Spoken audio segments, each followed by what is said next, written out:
Gold tests $2,000 again despite muted ETF inflows as Deutsche Bank default fears jump. The gold price pierced the $2,000 mark for the fifth time this week Friday lunchtime in London despite muted investment inflows to gold-backed ETF products, as Western banking shares slumped yet again, led by Germany's number one Deutsche Bank amid the fallout from Switzerland's shotgun sale of Credit Suisse to rival giant UBS. Giant Gold ETF. The SPDR product ended Thursday night 0.5% larger from last Friday's finish, marking only its second consecutive weekly inflow and growing just 2.5% so far from early March's two-year low.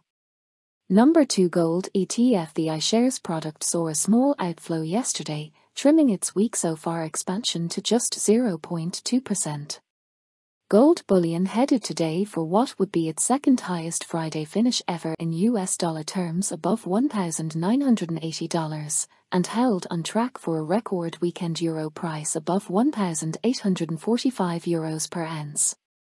The gold price in UK pounds per ounce meanwhile headed for a new all-time high daily price at £1,630, well above last Friday's record £1,614 after Andrew Bailey, Governor of the Bank of England, followed his call for UK workers to fight inflation by not seeking a pay rise with a call for UK businesses not to raise their prices.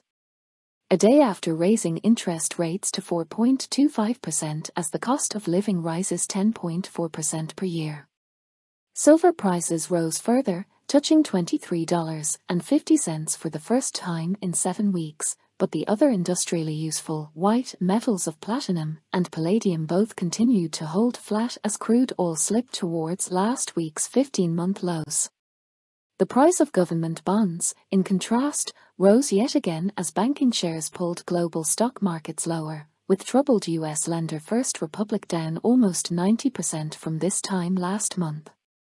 Down more than 14% for the day and almost 20% lower from last Friday, shareholders in Deutsche also saw the cost of insuring the giant German bank's debt against default jump to the highest since 2018, when a decade of scandals forced Deutsche Bank to abandon its once lucrative US investment banking business amid a raft of senior management changes.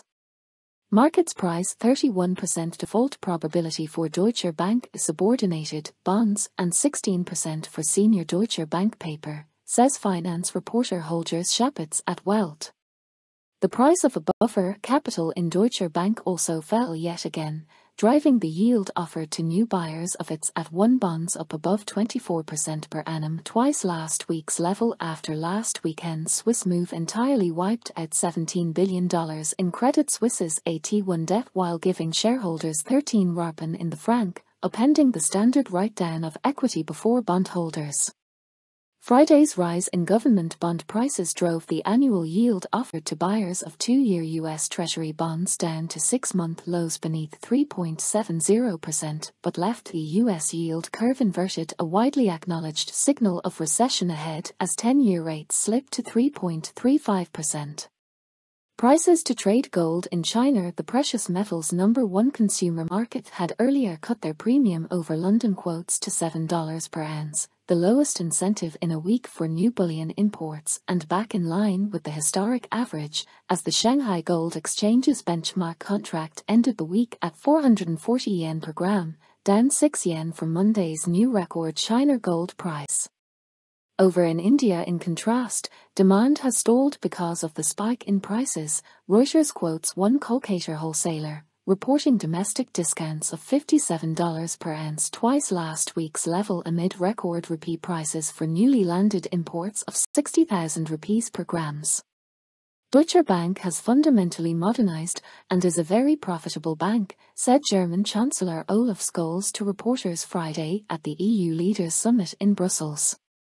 There is no cause for concern, he said, echoed by other attendees including European Central Bank President Christine Lagarde when asked about the 19-nation currency zone's banking sector more broadly.